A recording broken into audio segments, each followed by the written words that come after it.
Ibrahim Traoré est l'éveil d'un esprit ancestral, une lecture spirituelle africaine du pouvoir. Dans le tumulte des grandes mutations que traverse l'Afrique de l'Ouest, une silhouette se détache avec une intensité presque mystique, celle d'Ibrahim Traoré, jeune président du Burkina Faso. Plus qu'un militaire ou un chef d'État, beaucoup le perçoivent comme le messager d'un réveil, le dépositaire d'une mémoire ancestrale que l'Afrique contemporaine, souvent égarée dans les filets du néocolonialisme, redécouvre peu à peu. Né dans une terre marquée par les luttes, les sécheresses et les révolutions, Ibrahim Traoré semble incarner cet esprit des ancêtres que les peuples africains invoquent dans les moments de rupture. Son accession au pouvoir à seulement 34 ans, dans un contexte de grande instabilité, n'a pas seulement été perçue comme une transition politique. Pour beaucoup, elle porte les signes d'un retournement cosmique, d'un rappel des forces invisibles qui régissent le destin des peuples africains. L'histoire africaine nous enseigne que le chef, dans la tradition, n'est pas un simple gestionnaire de l'État. Il est le lien entre le visible et l'invisible, entre les vivants et les ancêtres. Dans certaines sociétés, on l'appelait le faiseur de pluie.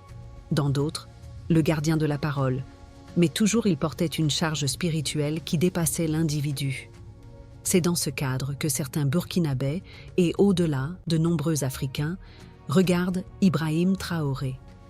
Par sa posture, sa parole mesurée, sa simplicité et son refus de la compromission, il incarne une forme de sacralité du pouvoir, aujourd'hui largement disparue des cercles gouvernementaux corrompus. Il semble réinvestir le pouvoir politique d'une dignité spirituelle, comme si à travers lui, c'était l'âme du pays des hommes intègres qui se relevait. Ibrahim Traoré ne parle pas souvent, mais quand il parle, c'est avec une intensité qui rappelle les anciens griots, ceux qui ne disaient rien d'inutile, mais qui savaient transmettre en peu de mots la densité d'une sagesse millénaire. Il n'élève pas la voix, il n'attaque pas pour séduire, il ne fait pas de spectacle. Cela aussi est profondément africain. Dans la spiritualité traditionnelle, le verbe est sacré. Il peut guérir ou détruire.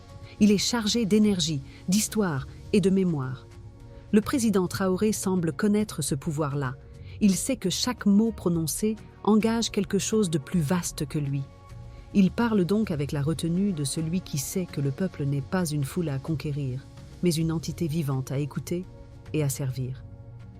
Dans un monde globalisé où les repères traditionnels sont constamment érodés, Ibrahim Traoré semble rappeler, par sa manière d'être, les anciens codes initiatiques. Courage, discipline, vérité, loyauté envers la terre-mère. Ce sont des valeurs spirituelles, transmises de génération en génération dans les écoles du bois sacré, les cercles d'initiation, les veillées autour du feu. Et ce sont ces valeurs qu'il tente, semble-t-il, de réinsuffler dans la jeunesse burkinabé, notamment en appelant à la souveraineté, au refus de l'humiliation, à la reconnexion avec nos racines. Il ne s'agit pas d'une spiritualité théâtrale ou folklorique, mais d'une spiritualité enracinée dans le réel, dans les luttes concrètes contre la dépendance, contre l'oubli de soi, contre la perte de dignité. Ibrahim Traoré n'est pas un prêtre ni un marabout, mais il est peut-être ce que certains appellent un chef habité, c'est-à-dire un homme qui, sans en faire l'étalage, marche avec les esprits de ses ancêtres dans ses décisions. En regardant Ibrahim Traoré, certains voient un nouveau Sankara. D'autres, plus sensibles aux dimensions invisibles du réel, y perçoivent un signe de réveil spirituel collectif. Son refus des diktats occidentaux, sa volonté d'unir les peuples africains, son insistance sur la souveraineté alimentaire et monétaire ne sont pas seulement politiques.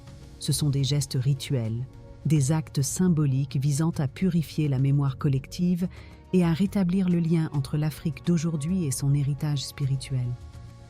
L'Afrique n'est pas en train de seulement changer de dirigeant, elle cherche à retrouver son âme. Ibrahim Traoré n'est pas un prophète, mais il pourrait bien être un gardien de seuil, un de ces passeurs chargés d'ouvrir les chemins dans les temps de mutation. Quand les racines sont profondes, le vent peut secouer l'arbre, mais il ne l'arrache pas. Proverbe mandingue.